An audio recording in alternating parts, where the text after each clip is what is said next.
coração.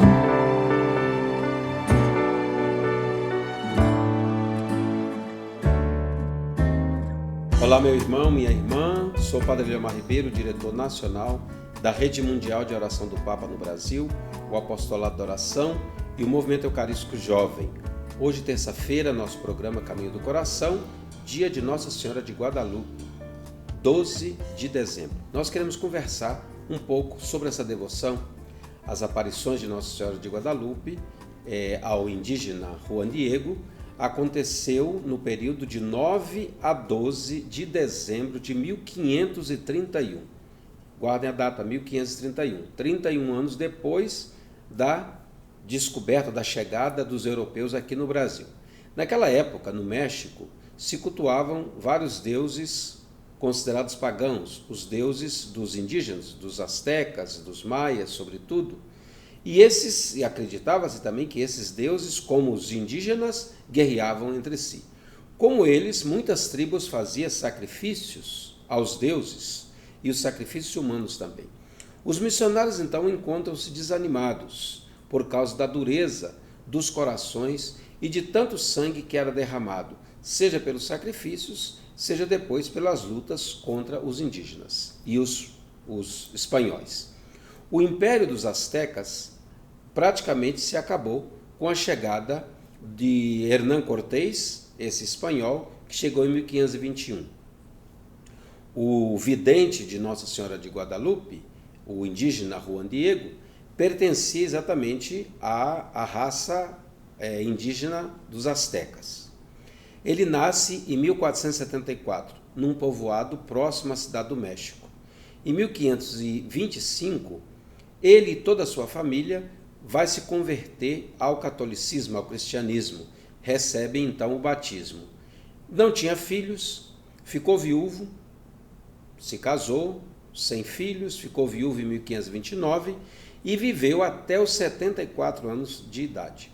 Foi beatificado em 1990 e canonizado em 2002 pelo Papa São João Paulo II. A festa litúrgica de Juan Diego se celebra no dia 9 de dezembro, dia da primeira aparição de Nossa Senhora a ele. Como é que foi isso? Então, no dia 9 de dezembro de 1531, durante a madrugada, perto de uma montanha chamada Tepeyá, apareceu para Juan Diego uma jovem moça, vestida de sol, com estrelas sob o manto, a lua sob os pés. Ela disse ser a mãe do verdadeiro Deus e desejava que ali, naquela montanha, se construísse um pequeno templo para que pudesse ajudar os que a invocassem.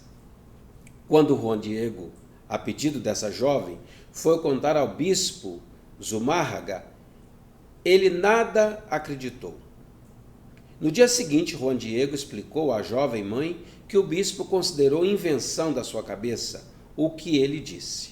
A jovem mãe pediu que ele fosse novamente até o bispo, mas este achava que se tratava de uma alucinação do indígena.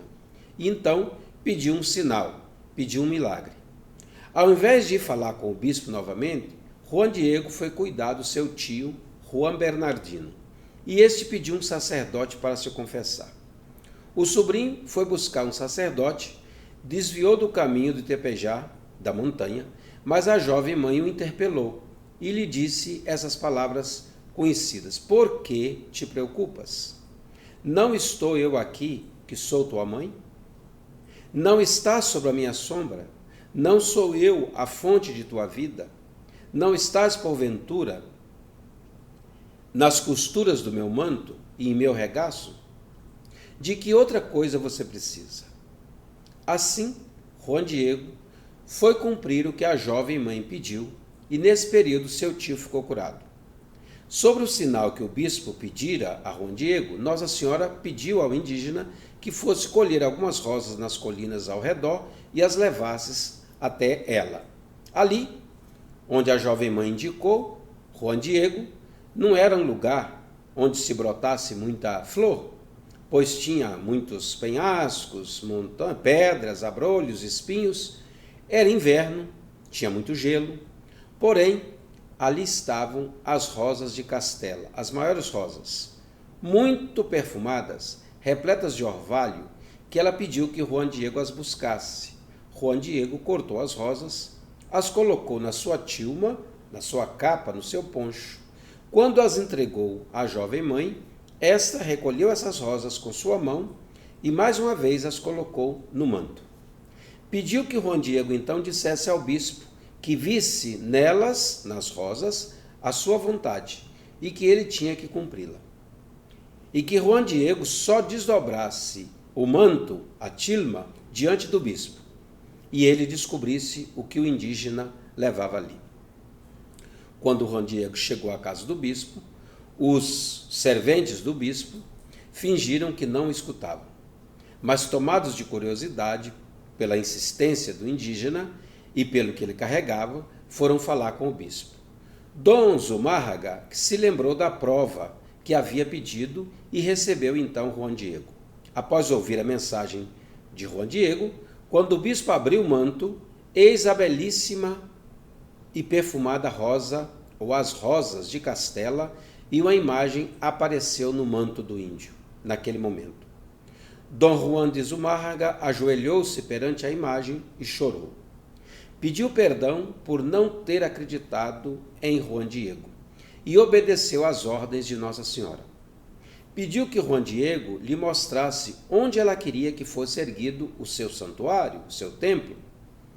Estudos então comprovam que o retrato de Nossa Senhora de Guadalupe apareceu no poncho, bem na hora em que caíram as rosas, à vista de todos os presentes.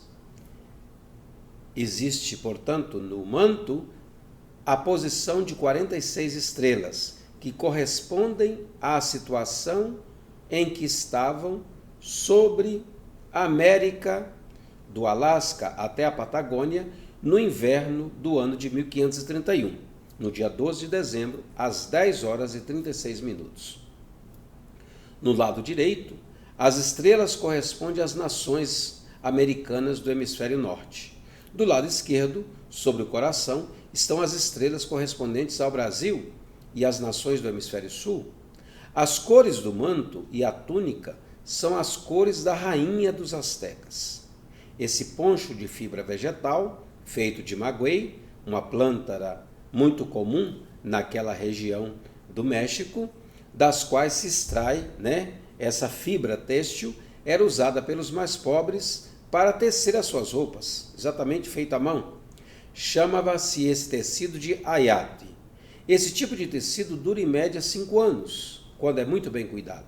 No máximo, quem sabe, 20 anos pode durar. E essa mesma capa do indígena está intacta até hoje.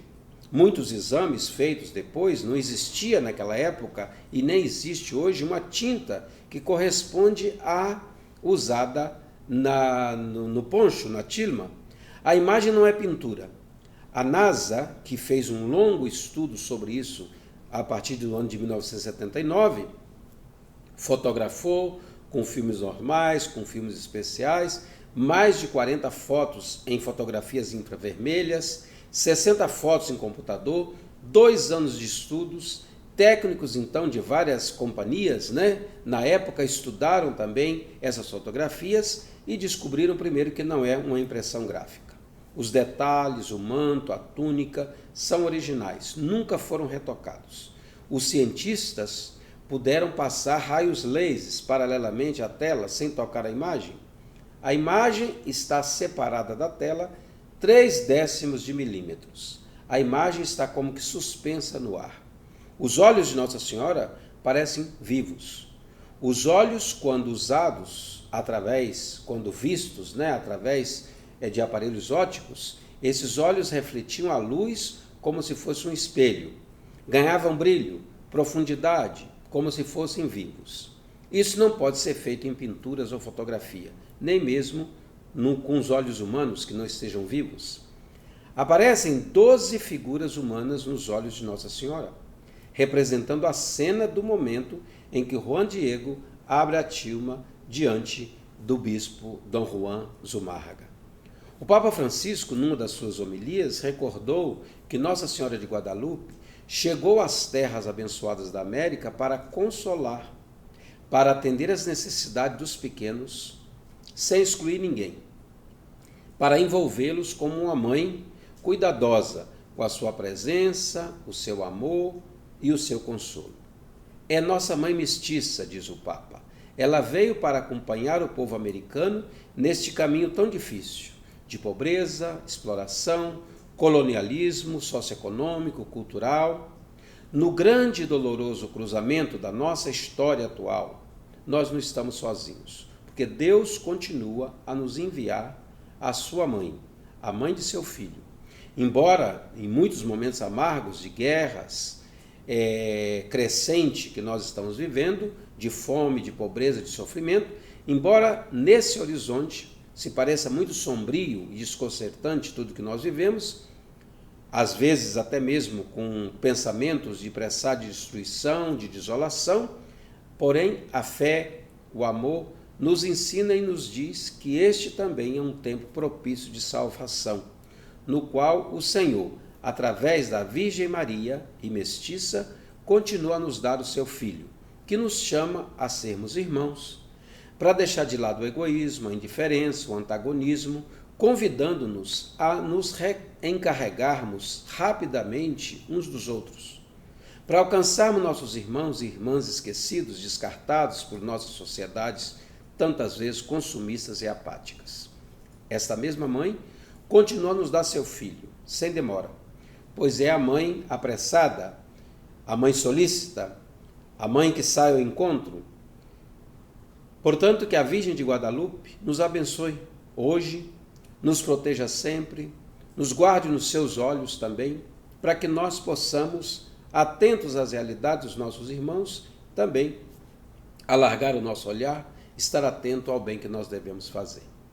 Convido a você para continuar nos acompanhando nas nossas redes sociais, o Apostolado da Oração, no YouTube, no Facebook, no Instagram, e também compartilhar este vídeo e tantos outros vídeos que nós temos no nosso canal, deixando o seu like. Assim, você ajuda a nossa rede mundial de oração a chegar a tantos outros corações. Há alguns meses nós estamos com a nossa campanha Amigos do Apostolado da Oração.